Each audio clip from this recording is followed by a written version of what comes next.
Welcome to Cooking with Frankie Meatball. Today, I'm in Lyndhurst, New Jersey at a place called Vinnie Mootz. He makes his own fresh mutts, and it's award-winning. Let's go see what he's got.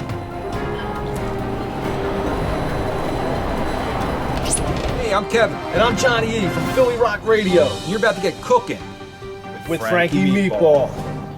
I'm Frankie Meatball with the YouTube cooking show. I'm Frankie Meatball of the cooking show with you. I'm Frankie Meatball every Wednesday in the show. I said it, you heard it, it is fun. I am here in Lyndhurst, New Jersey at Vinnie Mootz place. You want to get mutzed? You come see this guy. Yeah, you get mutzed alright. You're gonna get mutzed. Thanks for having me. You got it, Frankie. How you doing? So, thanks for coming on, man. I saw you at the Pizza Bowl. Yeah, that was interesting, right? Yeah, it was a nice time. It was my first Pizza Bowl. Was it your first one, or? Yeah, it was my first Pizza Bowl kind of operating there. So I am not your typical everyday pizzeria. I am not a typical deli. I am not a typical Salumeria. I'd like to stay out of the box. One thing that makes people happy is food. And my father always said, everybody's got to eat. What I wanted to do was, on a Sunday, I would drive around to like 10, 15 different places. And I go get the best bread from here. I go get the best cheese from here. I go get the best prosciutto slice from here. I go get the best, whatever from here. I go to the little Italian market, go get my moody tomatoes and my this and my that, and then I come home, and by now it's like probably like 9 o'clock. Everyone's like home like this, you know what I mean?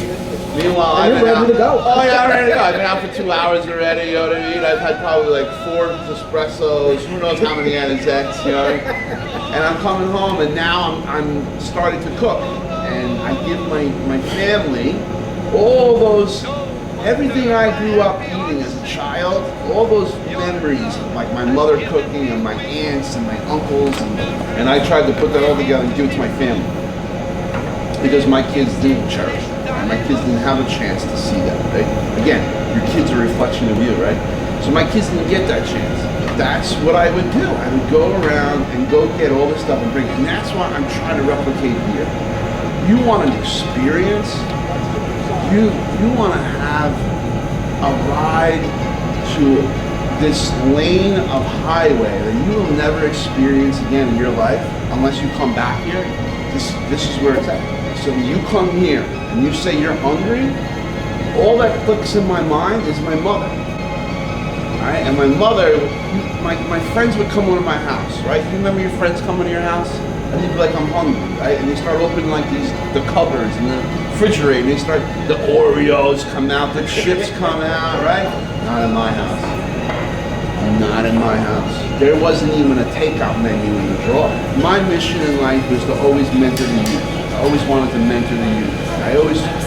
I wanted to, whatever I had, I wanted to give to them. Because they may never get a shot at that, right? And if you're put on this earth for a reason, 100%, right? You gotta find that reason. I think I did. I think my finding in life was to replicate my experiences in my childhood, to pass them to somebody else. I mold somebody, just give them something they never had before. And that's why I do this. My underlying reason is to create the experiences of my childhood via food. Share that. You got sandwiches. Tell me about your sandwiches. We do some crazy sandwiches. The fresh mutts. They're off the wall. We have names for them. We found that to be, people like that. They're like, oh, give me the Lucky Lady, which is probably our favorite, probably our most popular sandwich. And what's in that? The Lucky Lady is a chicken cutlet that's been breaded just like Nonna style. And I can't tell you what's in my bread. And then pan-fried? Pan-fried. You gotta flip it with a fork though, right? Arugula, big fork. Arugula, roasted peppers, fresh mutts, and balsamic glaze. That's a fan fave. The Southern Belle, another good one. It's got burrata cream, which we make.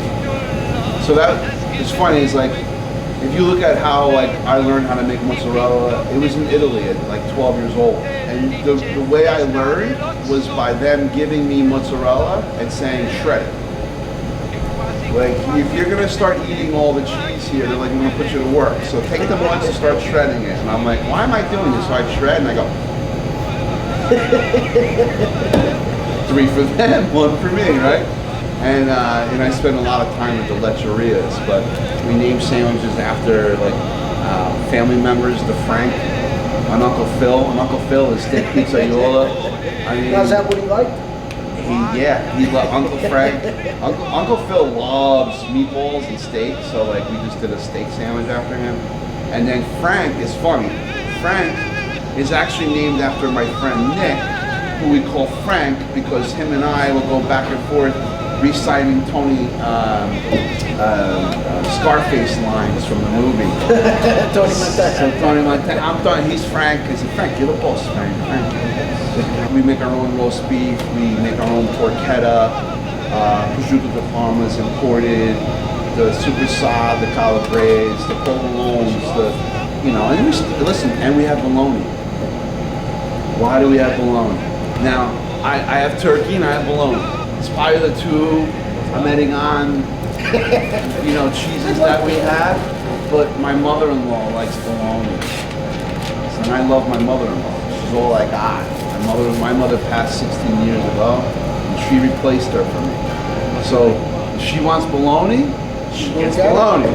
I'm at a pizzeria, so we're not slinging pies, but I'll make a tomato pie, because that's what I grew up eating, right? The nice, thick crust, cheese on the bottom, sauce on the top, lots of Parmesan cheese, right? Because I grew up eating that. And we'll do the potato and the onion pie, or we're making lard bread. That's our next thing is make lard bread and prosciutto bread. We're open 10 to 6 on most days, 9 to 3 on a Sunday.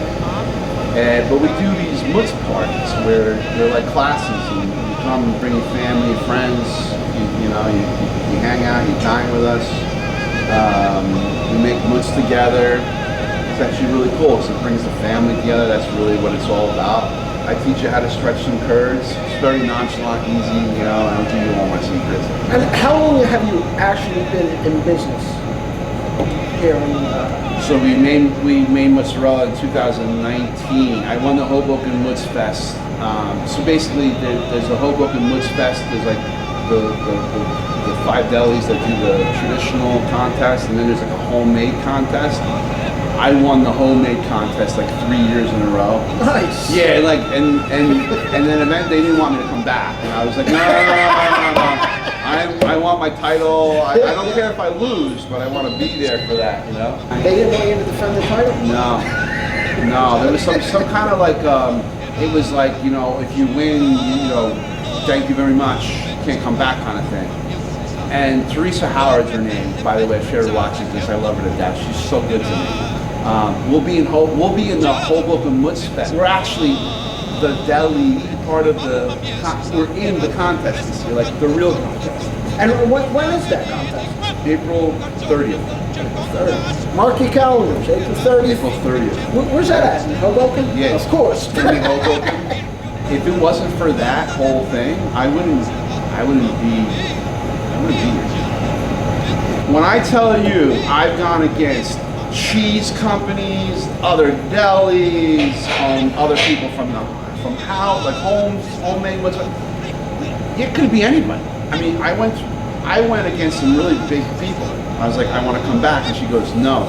She goes, that's not how we run this thing. It's usually like one and done kind of thing. I go, oh no. I go, you don't understand. Like, you gave me a belt. Like, this is WWE now. You know what I mean? Like WWF, right? I'm like, this is WWE. Like, you gave me a belt. Like, you're not gonna fight me for this belt. Like, you don't take this belt away. Like, I want to go down with the belt. You know what I mean? She's like, you're too funny. She goes, but we don't have people come back. I go, that's bullshit. I said, I gotta defend my title. So she's like, fine. Just come. Just to shut you up. Yeah. I won. I think the 3rd year nobody even showed up. I was like the only one there. And then the 4th year she asked us to do like VIP guests, like feed them. And then now I'm so honored she asked me to be in, like I'm in the Hoboken Looks Fest because I guess I'm their poster child. Like they gave me the courage, right, to say, wow, like maybe I do have something here. And then we started making it for Corrado. So my man Vinnie Corrado, if you watch this, I love you, buddy. I haven't seen you in a while. He would get me in his store, and I would do it in the store. Thank you for having us aboard. Thank you, buddy. You got it, man. Thank you. Love the stories. Yeah, I'm a bit of a storyteller, so I got more if you want them. Come have a little espresso with me, just sit and chat. Like I say, every road leads somewhere, and this road led us to Vinnie Mootz. Thank you so much. Forget about it, eh? It's a Frankie Meatball production.